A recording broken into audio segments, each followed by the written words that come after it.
Hello everyone, good morning. तो कैसे हैं आप सब? आई होप आप सभी बहुत अच्छे होंगे, सेफ़ होंगे, स्वस्थ होंगे। तो देखिए आज ना मैं एकदम सुबह से मॉर्निंग से ब्लॉग स्टार्ट की हूँ और सुबह में मेरा चेहरा देखने लायक बिल्कुल भी नहीं रहता है। पूरा मतलब पूरा बाल कैसे रहता है, इसलिए मैं बिना चेहरा दिखाए बस जो रूटीन था वो शेयर करने वाली थी। आज मैं तीनों बच्चों के साथ कैसे रहती हूँ, दिन भर अकेले सब कुछ कैसे मैनेज करती हूँ, बच्चों को स्कूल पहुँचाना, लाना, उनका खाना, उनका पढ़ाई लिखाई, ट्यूशन, स्कूल, घर में मैनेज करती हूँ। सब कुछ मैं अकेले करती हूँ। हस्बैंड और मेरी सास मेरे घर के बगल में ही हैं या फिर घर में भी थे तो कोई मतलब नहीं होता है। जैसे मेरे हस्बैंड भी हैं तो वो बस खाना का जो भी आइटम होता है वो घटने नहीं देते हैं। बस उनको उतना से ही मतलब है कि आटा नहीं कम हो, चावल नहीं कम हो, जो भी मतलब खाने का जो भी आइटम है वो कम नहीं हो। बाकी उसके बाद मैं मरूं या मैं जीऊँ उससे उनको कोई मतलब नहीं है। मैं कैसे मैनेज करती हूँ आजकल के ज़माने में। और आजकल के बच्चे जो मतलब जो माँ होंगी, जो जिनके घर में बच्चे होंगे, बस वही मेरा दर्द समझ सकेंगे कि बच्चे आजकल के बच्चे एक बच्चों को मैनेज करना, एक बच्चों को पालना कितना कठिन होता है, कितना मुश्किल होता है। और मैं 3-3 बच्चों को अकेले कैसे देखती हूँ, ये सिर्फ़ मैं समझ सकती हूँ, सिर्फ़ मैं जानती हूँ या मेरी तरह जो भी माँ होंगी बस वही जानेंगी और कोई नहीं जानेगा। तो आप यहाँ देख सकते हैं कि बाबू मेरा सुबह उठ गया है और दोनों बच्चों को मैं रेडी करके स्कूल लेकर जा रही हूँ। तो बाबू का मतलब दिमाग का कोई ठीक नहीं है, कभी वो चलने लगता है, कभी वो गोद में जाता है। तो अक्सर ज़्यादातर वो सुबह नहीं चलता है, गोद में ही लेकर मैं जाती हूँ, मैं लेकर आती हूँ। और कभी बाबू सोया रहता है तो मैं उसको घर में बंद करके ही मतलब दरवाज़ा सटा देती हूँ और ऐसे ही छोड़ कर निकल जाती हूँ। लेकिन आज उठ गया था। तुम ही मेरे जीवन हो, तुम देख जी लूंगी। मैं तो तुम्हारी खातिर दुनिया का जहर पी लूंगी। बोलो बोलो बोलो, अरे बोलो गुड मॉर्निंग। कैसे हैं आप सब? उम्मीद है आप सभी बहुत अच्छे होंगे। बोलो good morning, hello everyone. Hello everyone, good morning. बोल दो ना। Hello everyone, good morning.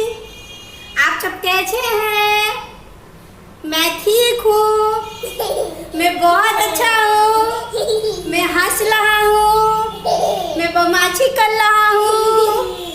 बोलो ना, मैं बदमाशी कर रहा हूँ, मम्मा को परेशान कर रहा हूँ, परेशान कर रहा हूँ, बहुत बदमाशी कर रहा हूँ।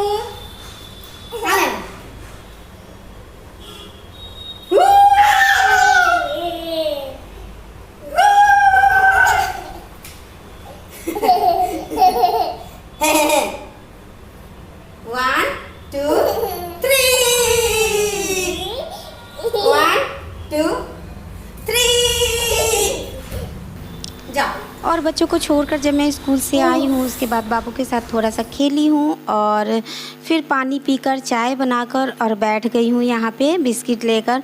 क्योंकि 5 बजे उठने के बाद ना मुझे अब भूख लग जाता है तो मैं ज़्यादा पूजा पाठ करने के चक्कर में नहीं रहती हूँ। पूजा पाठ करने के चक्कर में रहूँगी तो मैं सच में मर जाऊँगी।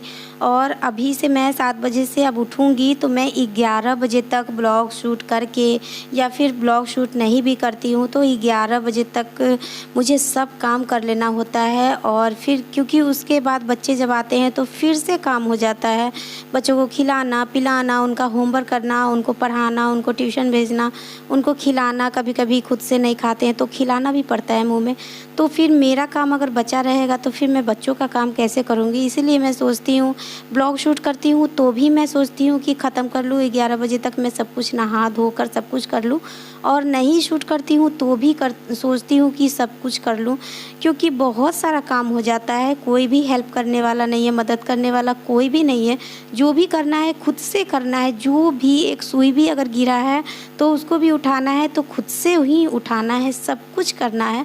और यहाँ देखिए बच्चे हैं तो बच्चों के घर में तो ऐसे ही काम बढ़ा हुआ रहता है। और ये सब काम देखिए, ये सब काम का कोई गिनती नहीं होता है कि चूड़ा छिटा हुआ है तो उसको चुनना है तो ये भी काम हुआ। ये सब जो करते हैं वही जानते हैं, जो बच्चे रखते हैं, जो माँ होती है आजकल के बच्चों की। अब इसको दी हूँ मैं खाने के लिए, मैं उधर सब्जी का तैयारी कर रही थी और मैं इसको चूड़ा दी हूँ खाने के लिए, तो ये पूरा बेड पे छीट दिया है। तो इसको बटोरना होगा तो ये भी एक काम ही होगा। उधर खिलौना छीटे हुआ है उसको बटोरना होगा तो वो भी एक काम ही होगा। और वो भी एक आदमी सब कुछ करे, ये इम्पॉसिबल है। बिल्कुल भी पॉसिबल नहीं है कि 3 बच्चों को एक माँ पाल ले, बिल्कुल भी पॉसिबल नहीं है। और नहीं कोई रहता है तो चलता है, लेकिन जब कोई रहता है ना घर में और जब साथ नहीं देता है ना तो बहुत ही ज़्यादा दुख होता है, बहुत ज़्यादा, मतलब बहुत एकदम से रोना आ जाता है कभी कभी तो मुझे। और मैं यहाँ पे हूँ तो ऐसा नहीं है कि मैं यहाँ पे हूँ तो मेरा कोई साथ नहीं दे रहा है। मैं अपने ससुराल में भी रहती हूँ तो मैं मर भी जाऊँगी ना तो भी मेरे रूम में कोई नहीं आएगा पूछने के लिए कि मर गई तो कैसे मर गई। और आज ना मैं अपने बच्चों के साथ अपना रूटीन शेयर करने वाली थी एकदम सुबह से, इसलिए मैंने ब्लॉग स्टार्ट किया था सुबह से कि मैं सुबह से शाम तक तीनों बच्चों के साथ कैसे रहती हूँ, कैसे क्या करती हूँ, सब कुछ मैं आप लोगों के साथ शेयर करने वाली थी। लेकिन ऐसा कुछ भी नहीं हो पाया क्योंकि आज हस्बैंड का छुट्टी था। आज शायद बुद्ध जयंती था कि क्या था, बच्चों का छुट्टी तो नहीं था, बच्चे स्कूल गए थे, लेकिन हस्बैंड का छुट्टी था तो वो बार बार घर में आ रहे थे 10-10 मिनट पे फिर आ रहे थे तो मुझे शूट करने में नहीं बन रहा था, इसलिए मैं छोड़ दी। और जब मैं यहाँ पे खाना खाने बैठी, मतलब कि ये टाइम हो रहा है 4:30 बजे शाम का और मैं 4:30 बजे आज खाना खा रही हूँ क्योंकि नहाने के बाद ना मैं जो सुबह में पूरी बनाई थी वही पूरी सब्जी खा ली तो एकदम से पेट भरा लग रहा था तो मैं खाना नहीं खाई थी। और नहाने के बाद खाई थी तो 12-1 बजे खाई थी, तो उसके बाद मुझे भूख ऐसा नहीं लग रहा था तो मैं खाना नहीं खाई थी। तो मैं यहाँ पे खाना खाने बैठी हूँ 4:30 बजे के लगभग में।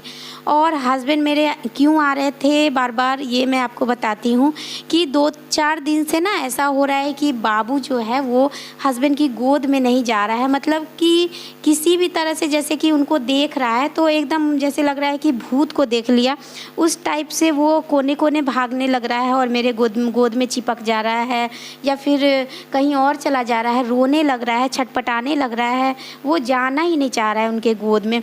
तो यही वो सोचे होंगे कि शायद वो समय नहीं देते हैं यहाँ पे, मतलब कि 24 घंटा में 10 मिनट के लिए वो दिखाई देते हैं, एकदम रात के रात दूध देने आते हैं तब, या कोई सामान कम रहता है, कोई सामान घटा हुआ रहता है तो 10 मिनट या आधा घंटा ही वो यहाँ पे टाइम देते हैं। तो बच्चा थोड़ी ना समझेगा और पहचानने से लगता है कि मतलब पहचान नहीं पा रहा है कि हाँ 24 घंटे में कोई 10 मिनट 12 मिनट के लिए कोई आएगा, तो बच्चा थोड़ी ना जानता है कि क्या दिक्कत है, क्या प्रॉब्लम है।